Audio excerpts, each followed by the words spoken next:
let's now delve into the news review. And you know what? I need to welcome my co-host for today and throughout the week. The lady, you've already put her on the TV. Okay, then I don't need to introduce her again. Good morning, good morning, good morning. I hope everybody is well. Everyone is well. And I hope you are well. I'm good. Seeing you is, it gives me some energy. I know this. You know I love beautiful things. Look at that. Yeah, It's good to have you here, Honorable and Doug. Okay, and joining us for the news review is Dr. Ekua Amwakon. She is with the MPP's Communications Directorate, and she joins us for breakfast today.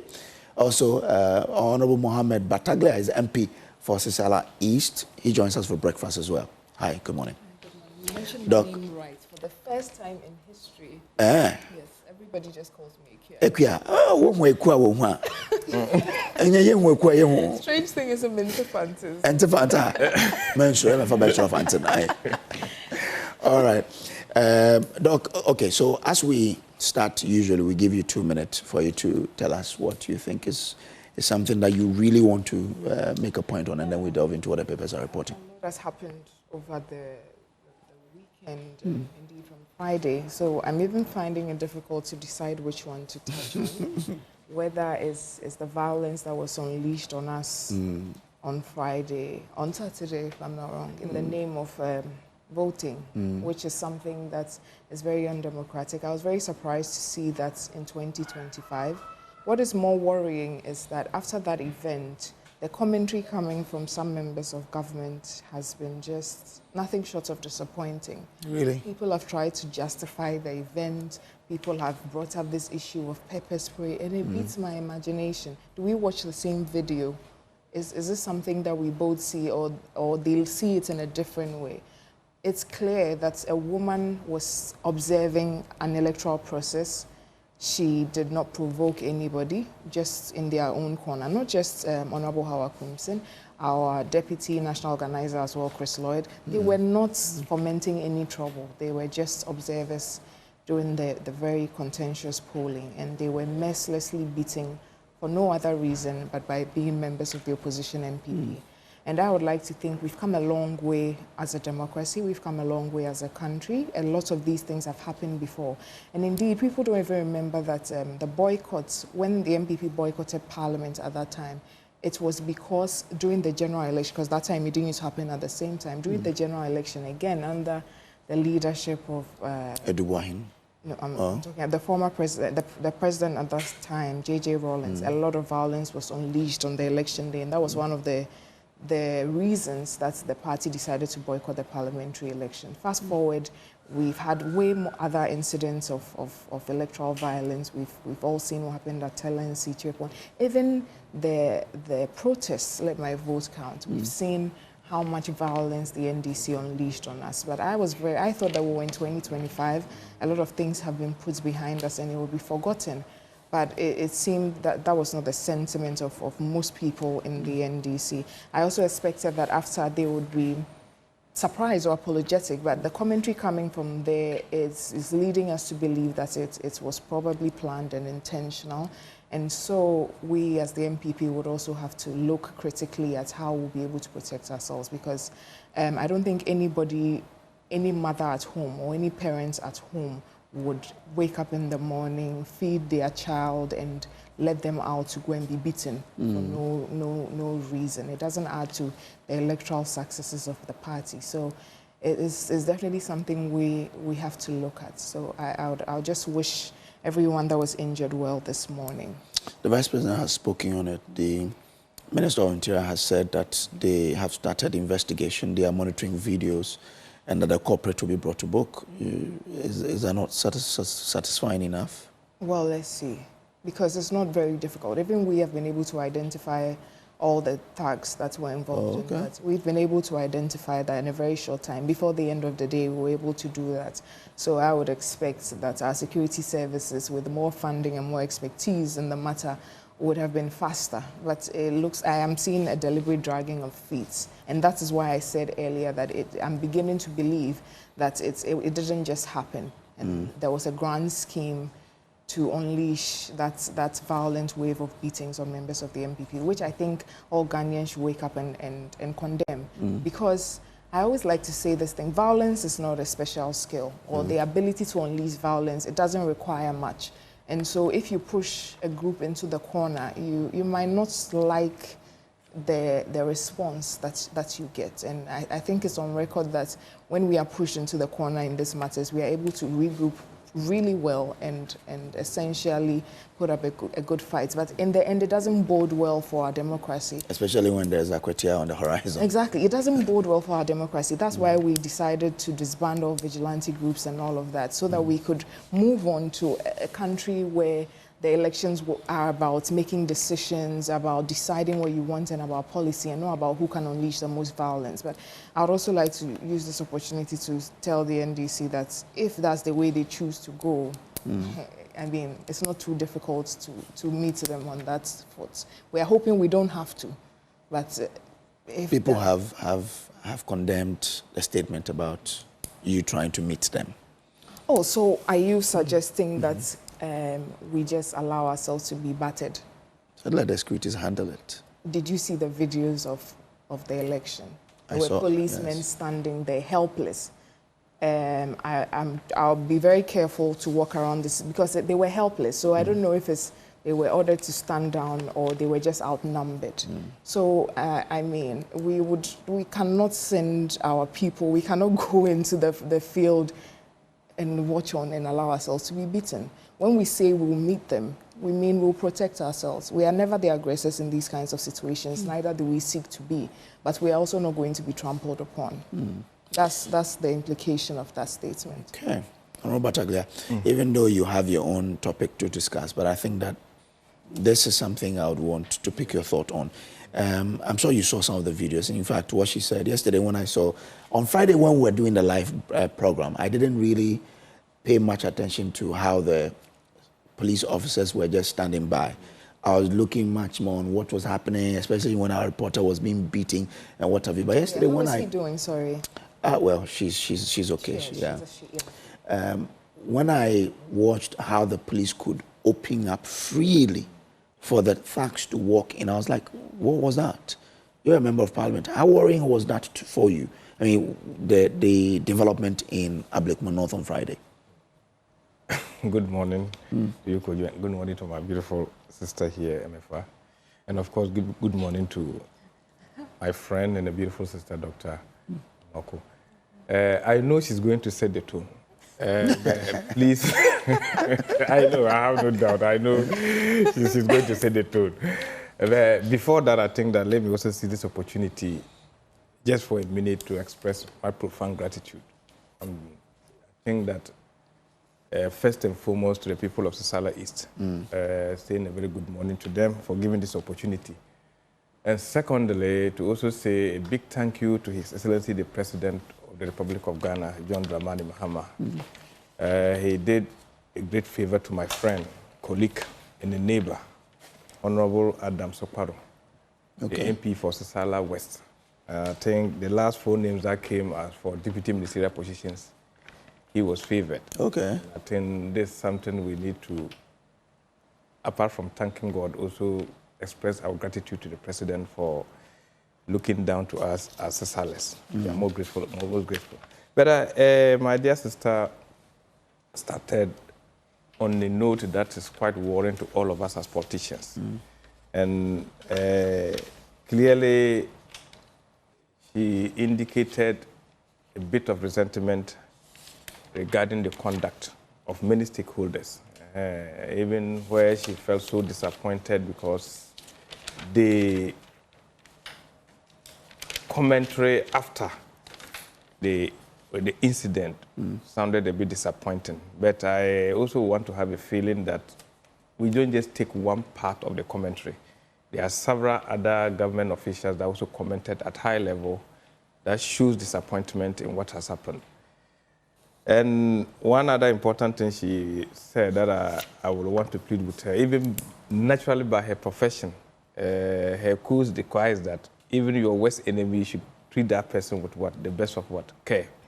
And I do not see her as somebody that should be violent and be threatening if she's threatened. She says they will protect themselves. No, the point That's what is she that, said. this conversation has gone on. We went to Kumasi, we held a lot of fora, even with Otumfuo, trying to make sure that at every time that we are going for elections, the Peace Council will have to do a lot, even to the extent that we have to sign bonds. We did all that. But I think that we should all stop playing the ostrich and deal with the issues as they are. For me, I have said it. What is happening currently in this country, we don't need violence to win Ablekumanov. We don't need it. And first and foremost, anybody who knows the persona of President John Dramani Mahama know that you cannot relate with him when you are violent. So were you disappointed with what you saw? Clearly, to me, I think that, like he said, the comment, that's even what made her quite disappointed. Because I saw Samia Oku. I know Dr. Amwako would have been there. Nobody would even threaten her. A lot of people came there who are opponents, who actually played with those who are there. So if you want to do that analysis, because you try to single out somebody, but we don't look at that. We try to look at the entire situation, making sure that it does not repeat itself. And what I'm trying to also say is that they talked about the helpless police people. I was looking through it, and I've listened to many analysts, security analysts trying to analyze issues. But what I also seen as a weakness, maybe as part of their dress, they were there without any weapon. Maybe previously they were dealing with weapons, where they can easily stop using a weapon. This time around, they were there without any weapon, something that they sound a bit helpless. Besides that, I think one of them unfortunately slapped a journalist, and the issue went viral. So that actually even got many of them to they don't know how to behave. Because you might go to do something and you'll be the next person being interdicted. So are they not professionals? No, you see, they are humans. They are humans. They are humans. Once one of them, I think it's a professional that slapped somebody. Yes. He slapped a journalist. He slapped a journalist. Yes. Are you getting? I'm just saying somebody because it shouldn't just be a journalist that before they take it on. Assume if he slap an ordinary person too, the same thing should have applied. You get what I'm saying? And so that's what I'm just trying to say, that all of us have a role to play here. If we decide as a people, as politicians, to say no to this, it will stop. But one thing we lose sight of as politicians is that the power we actually wield is not determined by us, but the ordinary person. So at a point that you are holding it and you think nobody matters, you will meet the reality. And that is why it keeps turning. I asked somebody, I sent a text message to one of you, what will motivate somebody to jump that level to go and hurt somebody? What will be the motivation? Is it monetary motivations? Is it that there's something that happened to that particular person? Or what are the issues? And myself and my sister, outside the camp, we were talking about issues. That we should make this violence a disincentive for many actors. People have said that the lady in question should not have been there. And I'm asking, why should she not have been there? Who should be there and who should not be there? That's what I don't want to single out that conversations. But you also look at records. You look at records. What kind of records are these? The records are that at one point in time, this same person meted out much more brutality to some other people. It's difficult to talk about it because if the moment you try, it sounds like you are trying to justify. That's why I'm holding myself. But we as political actors who are even at the highest level should also learn some of these mistakes. And I think that if they, I even made a joke, I said, if they begin to turn the arsenals of beating or hostility towards the top people, this thing will stop. My worry is when the ordinary person suffers. If myself and a doctor sitting down here, if we know that our lives are threatened because of some of this thing will stop. I mean, from the videos, and I know that they have taken the footages and they're investigating and all of that, but from where some of us sit, if you look at that particular video, you cannot understand how a group of people just went directly to somebody. We have seen violence. It's not the first time we have seen election violence, of course, and usually by elections, are usually marred with some kind of violence. But this one, it looked like a group of people ready to do something and quite perpetuated very well. That's what at least the optics in the video really looks like. Because a direction of people to one particular direction, and yet all of a sudden she was not the only person standing there. I mean, of course, we recognize that some have said, oh, this same person has done the same thing. Maybe when they say has done, she's never been convicted of doing anything. That's another leg of it. Nothing personal. No, that's no, even the allegations brought by members of the NDC is, oh, her people, if I want to be clear on that. And again, let's even put that aside. So what did our deputy organizer do? You see? Chris Lloyd. That's the video that was just playing. Yeah. You see, it looked like, and today I wasn't very happy. The guy here, this video, right? Yes, the one here. yes. This is the guy. What did Chris Lloyd do? You see, it looked like a deliberate attempt by the NDC, and it's, to me, it's quite unfortunate that I had to meet you today, because I know you are not like that, and you are going. Same way you are not like that. But why are you trying to be like? bear the brunt of this? But you know, it looked like a deliberately planned. I don't know, buffet of beating for MPP. No, that's not MPP being. Let me ask the question though. Do you think that the NDC has recovered from Ayawa's to West Wogan, particularly? Have you recovered from that violence? I think that that's exactly what I'm talking about. Have you recovered? I'm not sure. Maybe some people are still pained. You know, I asked what would be the motivation. This has gone beyond monetary motivations. If you were not a politician, would you say that this was a plan, this was a plot? No, even me being a politician, I only think that maybe this could be, let's stop this person from doing this, because it's one too many. That's how I see it.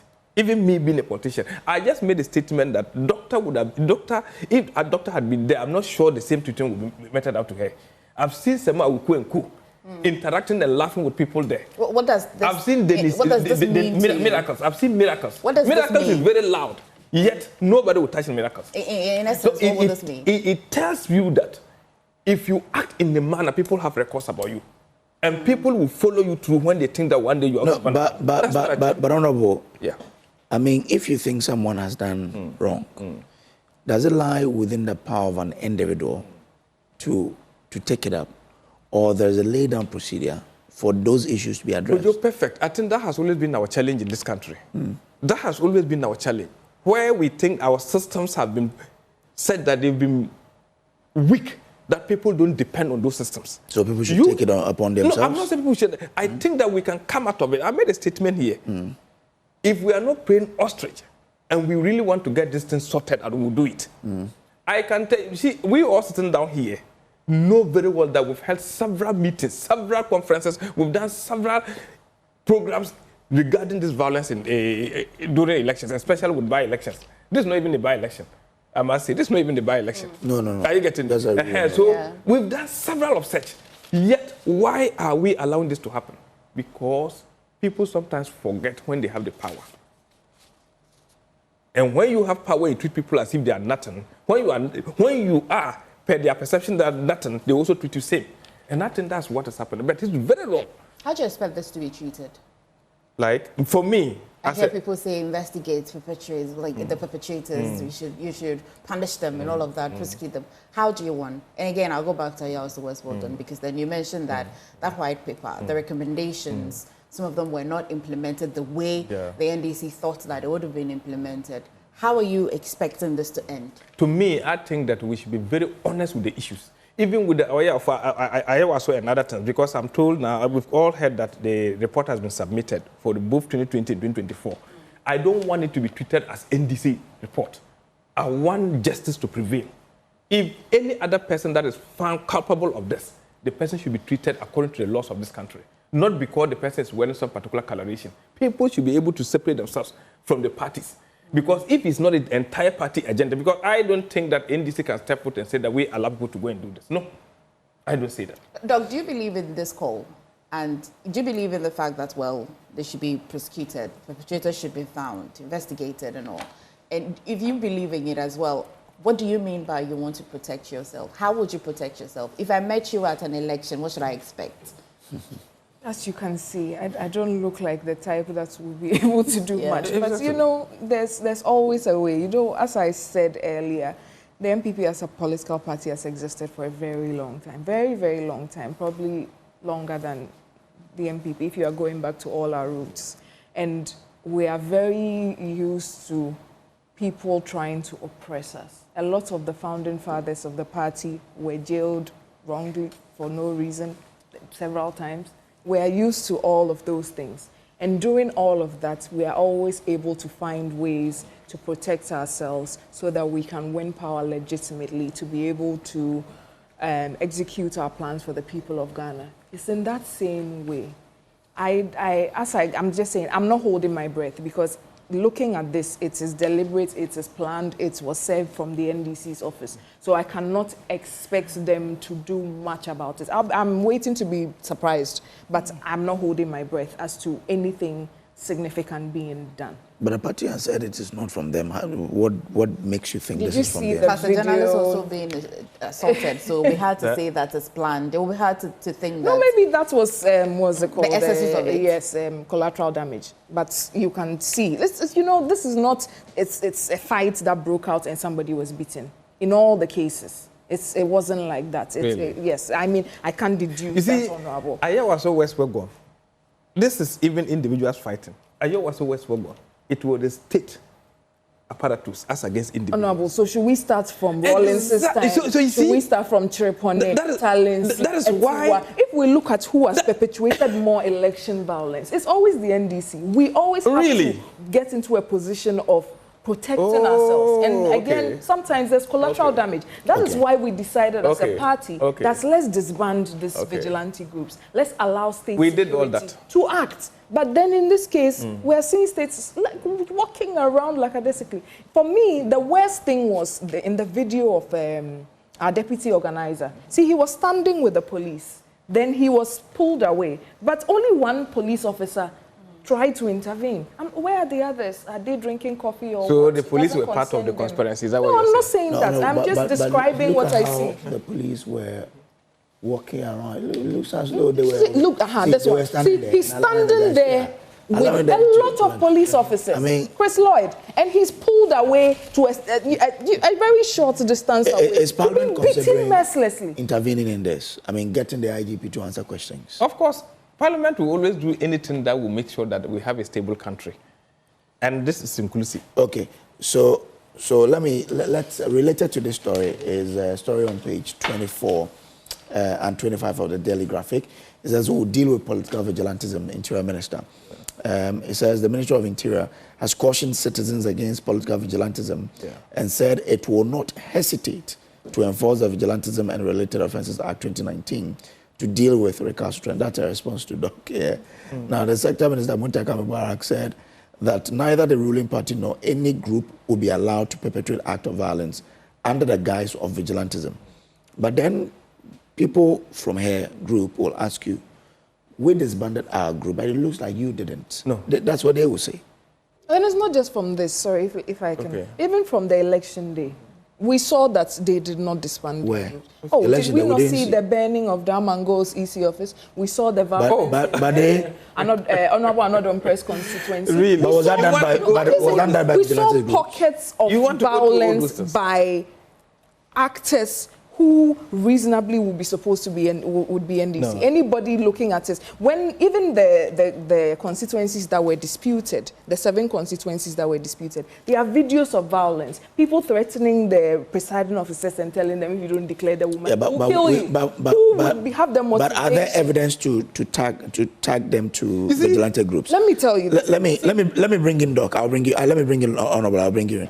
But if the minister is saying they will deal with vigilante groups, why not start from what we saw?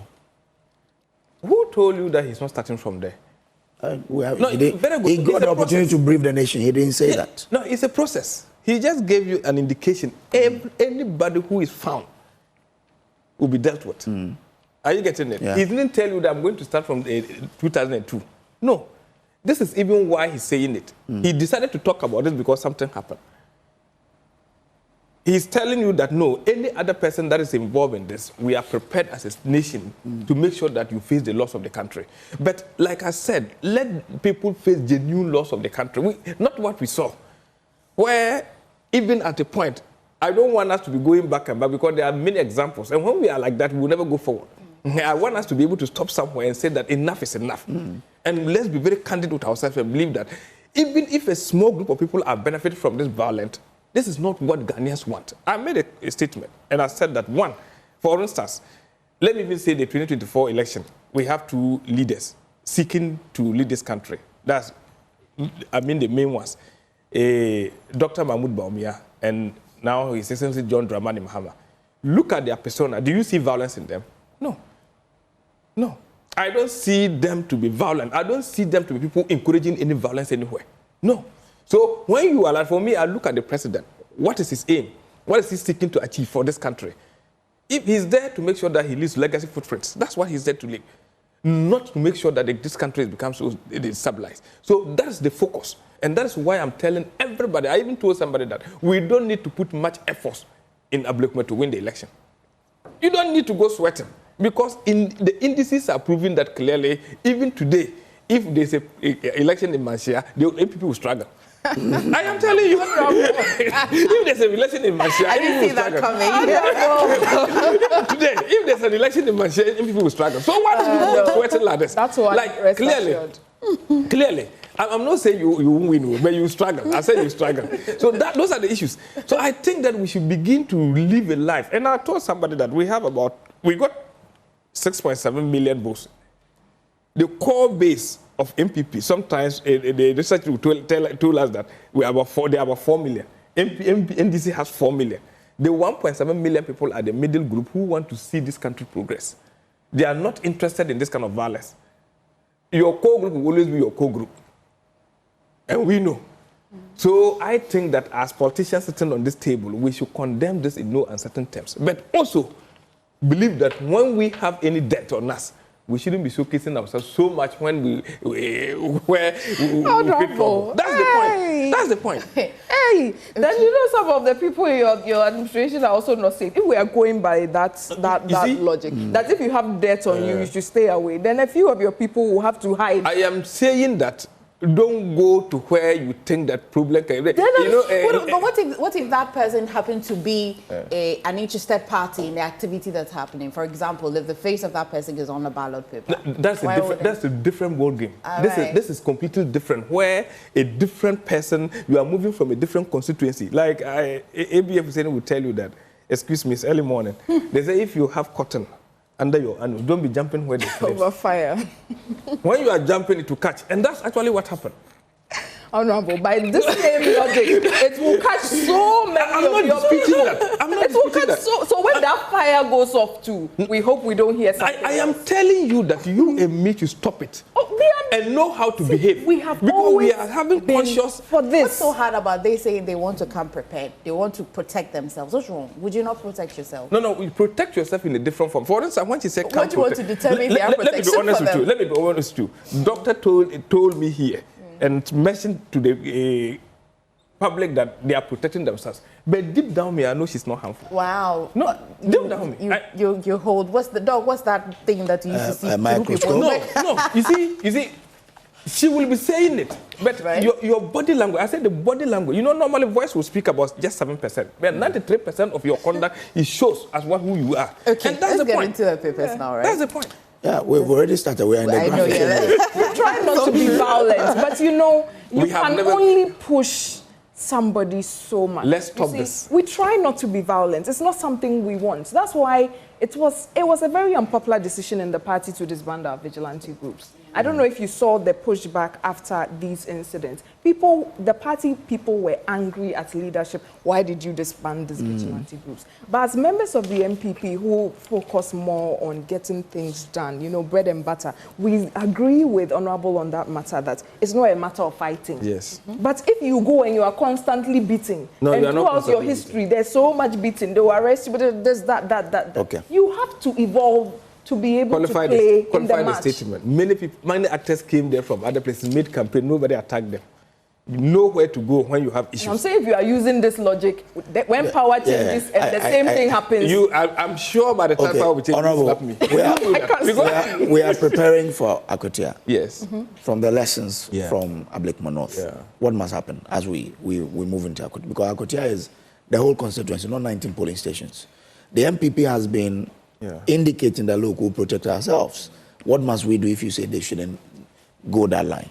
To me, as an MP sitting down here, the member of NDC,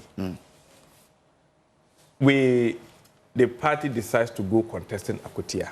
But all that we have to do to take away violence is something that the state should be able to take on. Okay. For instance, you know, even the Akotia seat, will I say, is still under contention. When the Kumi was alive, we know the back and forth in court and all that. And the Supreme Court quashed the lower court. But let me tell you, when Kumi passed on, everybody went crying. It doesn't matter whether you are an NDC or NPP. No, it doesn't matter. So it shows that at that particular level, the humanity in us showed up. Why can't we sustain that? I mean, because of everything that happened in Akwetia, that particular constituency, do you anticipate that we must double up security, especially because of what you have just said, that it was under some sort of contention, some say was, some say is. Do you anticipate that, of course, it's a seat that the NDC has been eyeing already, even after election, despite your numbers in Parliament? Do you anticipate that this could happen if the security are not? I think that, like the American concept, you focus on the impossibility before even talking about the possibilities. I think that they shouldn't take anything for granted. Okay. They should make sure that adequate security is provided there. They should make sure that we run that election with peace. All we need is somebody to come and represent the people of Akwetia. We don't have any reason to allow somebody to get hurt or die in that particular election. Okay. Could you, so there's something in there. Which one would you like to? I mean, Doc, Okay, Doc. how do we safeguard that election in Akwetia? The way forward, solutions. Will you be contesting? Because they are in but I think you should rather not be contesting because you have two-thirds majority, right? Yeah. The NDC has why don't you give it to them? You need that We are going to contest the I will discuss that with Dr.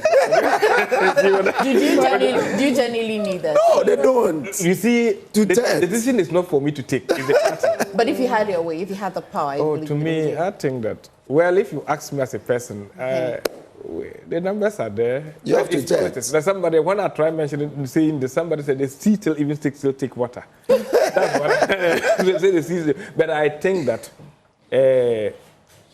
it definitely will not change much.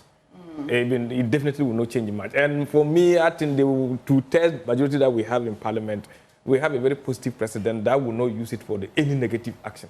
So it's all about growing this country. So let's go as a party, let's not to whip up the base so that we know we are going to, there are elections ahead of us, but let's not do it as if somebody must die for us to take something. No. Well, I think the NPP, I like to think that you're going into this, you will contest by all means. Yes. And you're going in there with an emotional heart, especially because of what. Yes. I mean, I cannot expect it to be easy for my fellow patriots to go into the Akwetia election. And then from the way things are done, I don't expect it to take too long as well. It's not going to be too far off. So Ablekuma is going to be fresh in our minds. I'm just hoping that by that time we would have seen some effort from the security agencies to be able to bring out some trust in us, because now it becomes a matter of trust simply. Because we've seen here that the police can be there and yet they are not there. So the mere assurance of their presence might not be enough for us, especially if we don't see anything from now till the by-election. And I don't think anybody can fault us for that. We didn't come into this game to get killed or to die. So we would definitely, I'm hoping it doesn't get there. What are you saying that you're not saying? You see, I'm saying what I'm saying. to help the security system. Would you like that the NDC will not contest at all? No, Would you like that? I think it's up to them. It's up to the leadership of the NDC to decide what they want to do. I try to stay out of their matters, but whatever they choose to do is their problem. We will come prepared. It's the seats we won, and we won before, and so we don't... Bring those who will not spark any violence there. Just bring that's the continue like this. Even some of your ministers, on a lighter note, even some of your ministers will have some very big trouble, but you listen.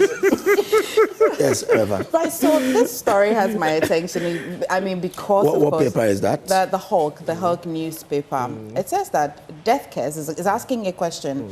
Yando is asking, why are NDC MPs alive while ours are dying? And the Ashanti MPP's mouthpiece, Paul Yando, has sparked shocking waves across the political landscape with a jaw-dropping outburst, now boldly suggesting a sinister spell might just be whipping out NPP members of parliament. And whilst we're addressing this, there's also Kodia must go. But how many NPP MPs have died anyway? In fact, let me read this to you. So it says that in a bizarre, almost supernatural rant, Yando asked, why is it only NPP MPs dying? The NDC guys are alive, kicking and sipping tea while we're bearing our own from the tragic killings of Eko Hayford, Philip Basua, the untimely passing of John Kuma, and now Enes Kumi. Oh, okay. But in that space, the NDC have not lost any MP. But this shouldn't Maybe sitting MP. No, it shouldn't be a competition. Look at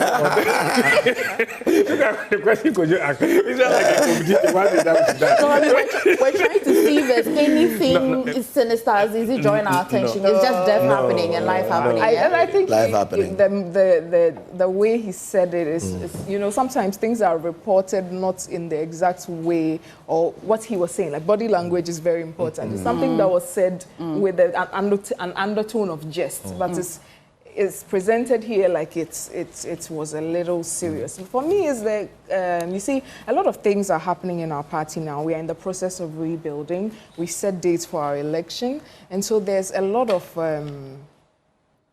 people have a lot of interest in sort of undermining people. Just to address the headline you read out.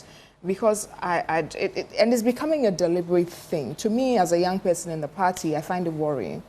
Why can't we just allow our national leadership to operate? Why is it that because you seem to want somebody's position or you want somebody's chair, you have to make it seem like the whole chair is burning or the chair is terrible? Oh, you're addressing the Kodia must go, right? So that you can take the chair. To me, I don't see how that strategy is sound. So I don't understand what that's... But what you says his performance so far?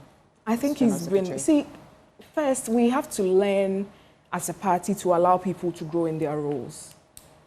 It's something that I think we... And then all of this is quite normal. It's because other people are jostling for your seat. So they will say unpleasant things about you. Personally, to me, I think the General Secretary has done everything that he's supposed to do as a General Secretary of the party. I think some of the blame that comes to him is excessive, things that are not even in his remit, decisions that were not taken by him, and then he seems to be the one taking the blame because he happens to be the face of the party, which to me is unfair. And as I was saying, we have to allow people to grow in their roles. There's value in any organization if you grow people, you allow them to gain gravitas in whatever role they have. It attracts respect going on. But if you want to have this attitude of every time change this person, before anybody really gets grounded and gets that gravitas in their role, you show them the door and someone also comes and the same thing. How do we grow as an organization if we have that mindset? So I will not ascribe to this, and you know, I hope that we can drop and stop all of this. We are rebuilding, and the purpose is to be able to keep the government on its toes. That is our mandate as an opposition party, not this constant cutting of the knees of each other. Like, I'm really hoping that it can stop, but knowing the systems as it is, it's only after the election where I'm quite happy that it's going to happen soon, and then hopefully we can stop seeing some of these things on a hot Tuesday morning when we are here to discuss what the government is doing. Honorable, do you want to stay away from other parties? Oh, no, you know, I really wanted to bear, she's my friend, so whatever worries her worries me too, I must say. So to me, I think that sometimes when you throw out some messages or jabs, let me not use the term jab. You see, some people believe that if you are seeking for political power, even if it means selling your mother, do that. And when you get the power, you get the work. When you have that mentality, you destroy thinking that you are building. By our nature, if you bruise us too much, we might be quiet, but we'll never forgive. And that has always been the game. And unfortunately, like she said, I would say that the previous regime, what they took the country through, even if you were a prophet and a general secretary, you would lose that election. So the general secretary or the executive doesn't stand alone as against the government. Today we have an NDC. We have President John Dramani Mahama. Anybody who wants to be the president, your prayer is that he should deliver to the Ghanaian people. If we perform abysmally, no matter how good you are, will lose that election. Because trends have shown clearly now that you cannot take the Ghanaian voter for granted. And I think that people should begin to learn that. But at the point of seeking for power, don't also say things that will take too much votes for you to fall in. And I think that's how we should be guided by us politicians. Because before I drop the Hog newspaper, this final one, it says that the MDF, what is the MDF box hunting in the forest? What's she hunting? You may have seen videos and stories of Dr. Hannah Bissiw, the administrator of the Minerals Development Fund, in the forest. Now, they're making the case that if you look at the core mandate of that, it's not supposed to be in the forest. They're not supposed to be raiding. I mean, while it is in good spirit, because of course we all don't like illegal mining, they're questioning that what does it do to the public trust in the other institutions that are mandated to really fight Galamsey. Let me come to you, Doc. What do you say do you like her in the forest? Does it matter at all whether it falls under her mandate? I think it does matter whether it falls under her mandates, because we can only imagine what is going on with her core mandates. So I just opened up the portal of the MDF, and you know it was created somewhere in 2016 to ensure true improvement in the standard of living within mining communities. So that's the core mandate. It's a fund, and anything that ends with fund, it means you are giving like some resources to administer. So you are administering this fund to better the lives of people in mining communities, if I understand the English that is put out. So if you turn yourself into a task force commando, what happens to your core mandate is my problem. And those are the questions that we need answers to. When you are sitting on the outside looking, it just looks like, is it just attention you want? But I would stay away from that too much and let us focus on what is important, which is... Maybe she feels, after providing the resources for the communities to develop, Galamsey is that destroying the water and all of you. So no matter how much money she puts into the communities, they are not getting the benefit because of Galamsey. All right, let me take it from here. You see, this is Joy News, isn't it? So Erastus works in this this company, isn't it? Just following his Facebook post, even I know some places where NDC, National Security, are supposedly taking over. This and that is happening. So with your authority and proximity to power, if you are trying to subvert your true role of helping, using the fund to better the lives of people in the mining communities, why not go with that? Because I think those are even bigger things. Now we've heard about even drape equipment being used by some NDC operatives to do Galamsey. All of that is not a problem. But you go to a small concession where there are about 3 Chinese people and 6 Ghanaians, and you go with cameras and bloggers to go and arrest them to create content. I mean, to me, you know, I'm very happy I'm not the only one asking this question so that it doesn't come from a political lens. But I've been wondering myself, and it's content after content after content, especially when that's not your core mandate. And as I said, with her proximity to power, if she really wanted to do something about the Galamsey fight, then go after the ones that people can seem to go after. Like the national security people that have taken up their Akatachieso mine. Like the operatives using the drip equipment. I don't know if you see what I'm saying. If she did, would it be okay? Will we now have to have a conversation around her core mandate? No. We don't need to have. Maybe she wants to resign from her job. That's fine. Because you can resign and go and be a head of the Galamsey task force if that's what you want to do. But you cannot let your core mandate be falling to the floor. Well, we need to do an examination of that to see how much it has suffered. But I can tell you, if you have a divided attention and you are not focused on something, you are not going to get the best out of it. That's almost common sense. So if you are divided and you are not focused on your core mandate of bettering the lives of the people in these mining communities, and you are like basically on tour with cameras to arrest a few Chinese people and a few Ghanaians, I mean, I don't see how that's is to the betterment of the Minerals Development Fund. Honorable. My brilliant sister, she always knows how to sneak in a point. Well, let's leave it there. But like I said, MFA, you know, I did indicate that sometimes conduct matters. From what I'm deducing from the commentary, shows that she could have gone there in a different format. But people are now saying that the way she went there seemed to belittle some other activities being taken care of, taking place at that place, or some other organizations that are supposed to run the activities there. But all in all, I have sat on this table with my sister. She has constantly shown her concern about how our environment is being what? Destroyed. And like she said, even if it's just a child at the mining sector, she thinks that we should make sure that we stop that child. Today, my sister is telling me that why is she not going for the bigger one by the 3 people? I want to say that it should be a collective fight. It shouldn't just be an individual trying to be seen as me being strong. No. When we come together, we have bodies operating. We should try to come together, work towards achieving a particular aim. I also would want to let us see maybe her style. Is it actually bringing results or is just showcasing? So to me, I think that if there's a way there can be an engagement with the communities, as done before, in a much more better format, then I think that I would advise her to go through that. But she cannot, as an individual, I would say this, as an individual, fight this. It's going to be collaborative. She should be reassigned. No, not that. But it's not because of that that call or majorly fight.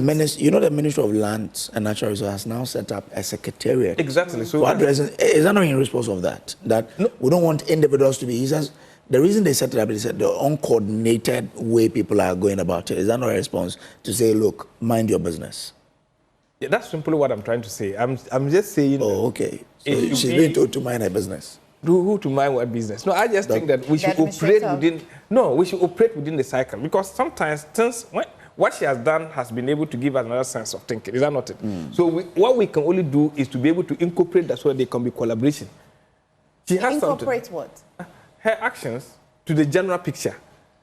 Because like the core mandate is to be given resources to be able to take care of people around the mining area. Is that not it? Okay. Yes, you can go into the mining area, but is it going to fight like the way she went? I think that's what is raising the eyebrows. And I'm saying the conduct matters.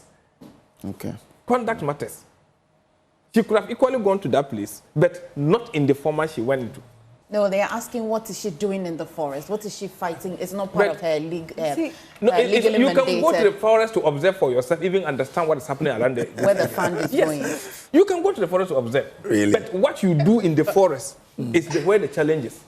Okay. She goes to the forest with cameras to arrest people. Let's situate this properly. She doesn't just go to the forest. No. And then to me... Yeah, if you are going to the forest, I'm sure you protect yourself because you know the danger there. So that's why she protected herself and went there. I don't think you see some of the videos, so I will send it to you. Oh, please. It's a different matter. And you would expect that, you see, our plans to fight Galamsey were multifaceted. It was a lot of moving parts, not just using the everyday Rambo style because we had learned it doesn't work. So one of the core tenets of that was to try and empower the people in these mining communities. So I would have expected that as administrator of the Minerals Development Fund, you can focus more on these alternative livelihood programs. No, but you need to ascertain with yourself, go to the place, it's understand what it that she's doing. She's arresting excavators that are flying. No, but if you are passing by, she meets them, of course she yes, you have to. Every time, consistently, yours has been to go and fight with the...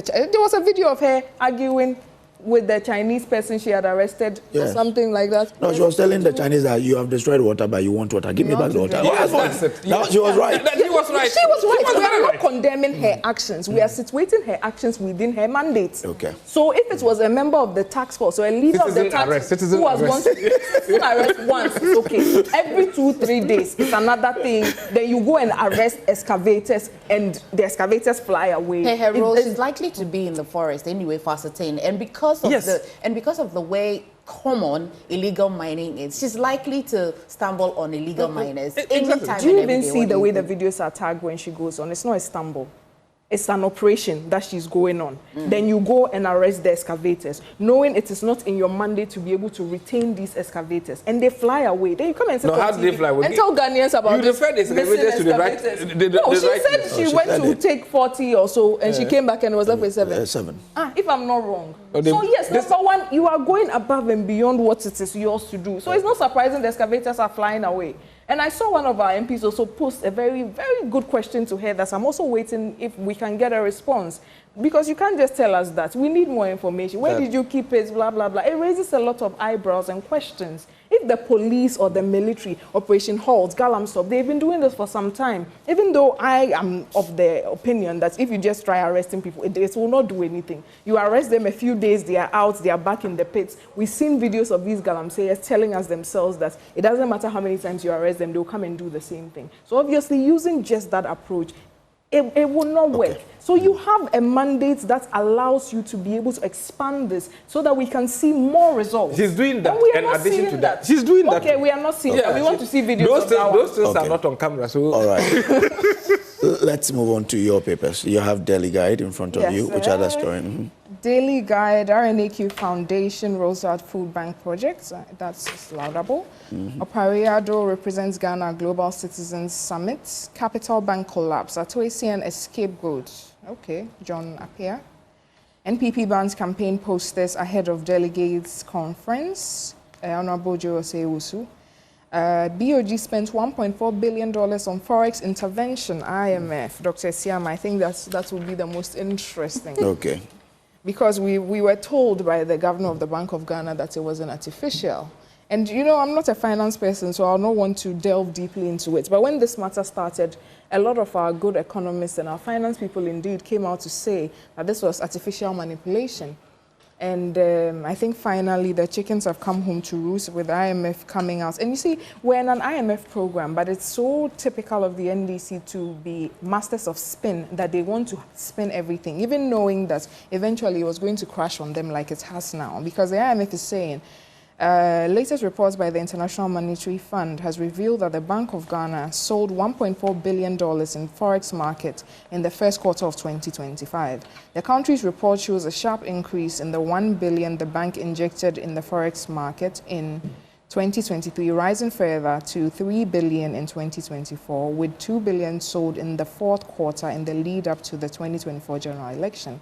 The BOG's footprint in the FS market continued to increase, with inflows reaching $11 billion.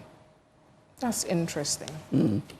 But does it matter when it's giving Ghanaians a certain respite? you see, I know people who've been able to buy their dream cars because of the dollar CD. has come down. Yes. So on this matter, you see, it's always very important to walk a tightrope. Okay. Because people, yes, the cost of living needs to come down. But you also have to balance it by doing something that is sustainable.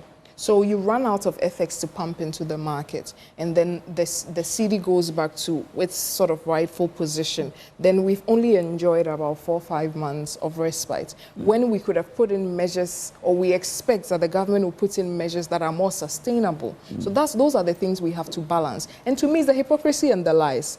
When it happened, people came and they said that you were pumping money because it's something that is sort of done, is understood. So they could see you are pumping money to manipulate this. No, you said Ato is forcing, he's a messiah, this, that, to, you know, to spin the story. And to me, that's what's worrying. But into the nitty-gritties of the need to do this. I mean, I was even one of the people that advocated in 2024, that's, you know, if we do have a lot of these reserves, why not pump it to get it? But the economists and the finance people will tell you that that's probably not the best way to go. And so you heed the advice. But you come and on authority, Governor of Bank of Ghana, say that's not what you are doing.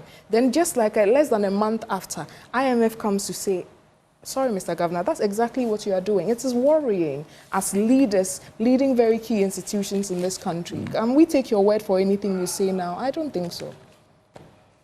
well, Okay. Yes, Honorable. well, I'm struggling to understand who is lying at this point. When things started moving in the right direction, we got the impression, strongly from my sister and her people, that it was their actions that are giving birth as to what we experience today. It's not the actions of NDC. John Dramani Mahama, the president, and his team didn't do anything. They are only benefiting from the measures put in place. Today, they are saying that the actions taken by NDC or the leaders who are running the economy are artificial. But you asked a very good question, could I say that? The resources of this country are supposed to be used to benefit the people of the country. I listened to my good brother and friend, Kojo Nkrumah, argue yesterday in the floor of Parliament, indicating that all that is happening is artificial, like my sister retweeted. But the question is that the same person at one point in time said, it doesn't matter how much it will cost you. What Ghanaians want to experience is stability in our light, in our power system. So even if it will cost you to keep the lights on, just do that. Because at one point in time, when the Minister of Energy started pointing out the challenges why we might be suffering one or two things regarding the energy sector. Today, a system has come. Monies have been injected. The stability, in actual sense, it has put our currency as one of the most performing currencies in the world. Not only against the dollar or pound, but even against the CFA. Against the CFA. So I think that what has happened for the past 6 months really brought respite to Ghanaians. And clearly, I'm told on the 22nd of this month, there will be a breakfast meeting to think through how to make sure that we sustain this process. So to assume that the government or the people managing our economy have gone to sleep because all they need is just to inject money, like we've seen before. We were told some time past that it became so critical in this country that Bank of Ghana has to print about $60 billion, a Ghana cedi, to support government inject into the economy. Yet we didn't see it. Which you complained? We did, because it didn't even reflect. That even took us to what? Inflation up to 53.4%. We saw that.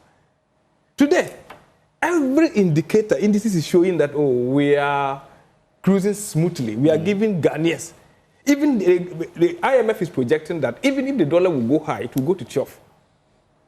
But without that, the FX injection, do you think we'll be where we are? There are measures you have to run. It's economy. You cannot sit down and hope. No, you have to do. And you know what scarcity will cost in terms of a demand. Once things are scarce, people will demand, the demand of it will go high, and it will increase the prices. Is that not it? So the same way. So once you are able to manage to give, first and foremost, the new government came into power. They want to draw investor confidence. They want to make sure that many people develop the confidence to be able to come and invest in our country. They should allow things to go haywire, to be moving towards the 17% CDs as a time. But do you know there's something interesting happening? That when you go to the banks, you don't easily get the dollars. No. When you say you don't easily, for instance, I went to London before I went, it's been a measure taken even before we came. Okay. That with your passport, you are only giving about $5,000 to travel with. You know, I wanted pounds. A friend of mine was making payment of $23,000. It took the bank almost 2 weeks to do it. You know what Charlie, we don't have the dollars. That's the reality. They were telling you, we don't have the dollars. So even though the dollar rate at the bank is 10.3 something, you're not getting it. So you go to Abochi and Abochi will give you 12. Abochi will give you 12? Yes. Before even the bank, you were getting 17. We don't want to talk about illegality. I agree with you. Even we're getting the 17. We don't want to talk about the illegality. Abochi's concept is even, there's been this rumor that the banks actually give the money. No, it was because of the scarcity thing that I brought. That yes. If you go to the bank, you're not getting it. So it means that there is less supply. I said we had that debate. Me, when I went to the bank, instead of even the $5,000, I was given £3,600 because I wanted pounds. Are you getting it? And I got it 14. When we went, like myself and Okode, were saying that they went to Abochi, they got it 90. I said, no, I got it 14. At the bank. At the bank. So I am talking about my experience. So if you have chosen because you want to make political capital to go to Abochi to make them much more richer, that's a problem. In fact, my friend got it at 10.6 from the bank. Good. Anyway, yeah. Good. Is it ever possible to stabilize the city without any form of injection anyway? It is. Well, not to say... No, you cannot. Let me see. It's not a straight jacket. It's not a straight thing. Or somebody person, would have done it. Just to correct So just say at least forcing. No. Just to say, like, to explain a few things. When we came out to say... The only thing we asked was, what exactly are you doing to manage the dollar? One of the things your camp was selling was that it was because we have gold, isn't it? Yeah. And gold board. Exactly. And if one of the measures that, you know, His Excellency Dr. Mahmoud Bawumia was taking to eventually stabilize the city was to build up huge reserves. He would say that the UK has about 8,000 tons. Blah, blah. Why does Ghana have only 8 tons at that time before he started doing this? So let's gradually build our gold reserves, so that we have quite a lot and it gives some inherent value to our currency. Of course, there will be other factors that will come into play.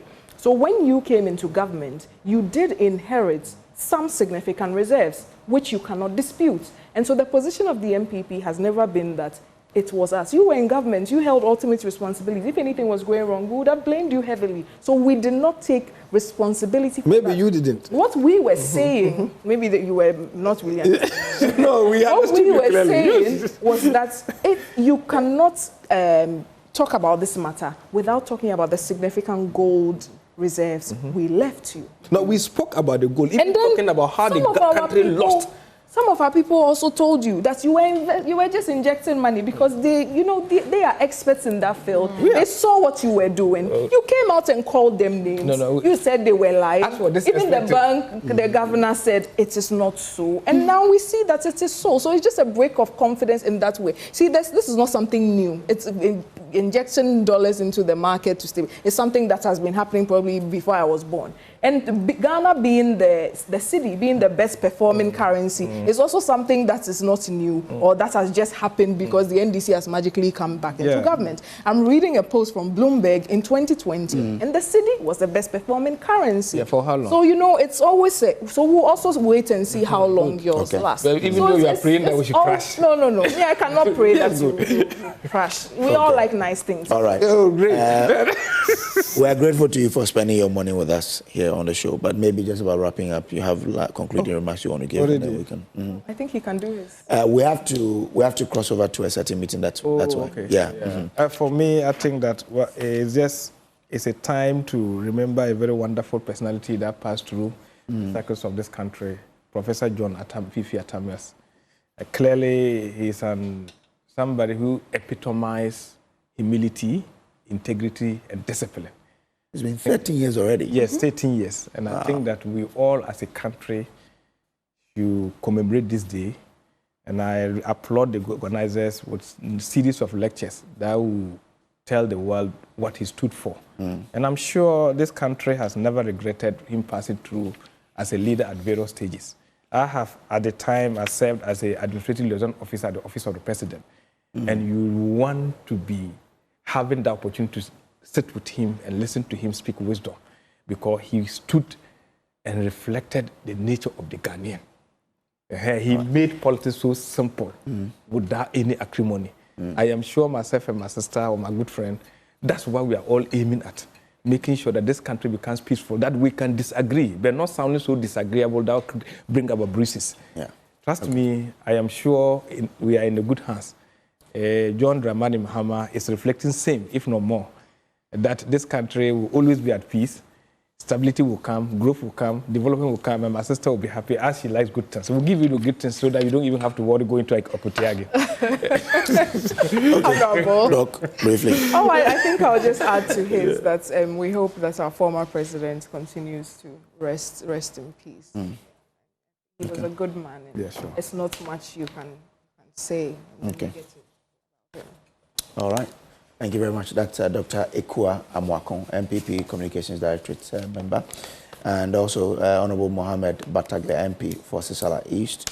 Well, we'll take a break here, MFA, but when we return, we'll bring you what's happening at the Graphic Business Stanbic Bank breakfast meeting, which is happening today. We'll come back, we'll take you to that particular meeting.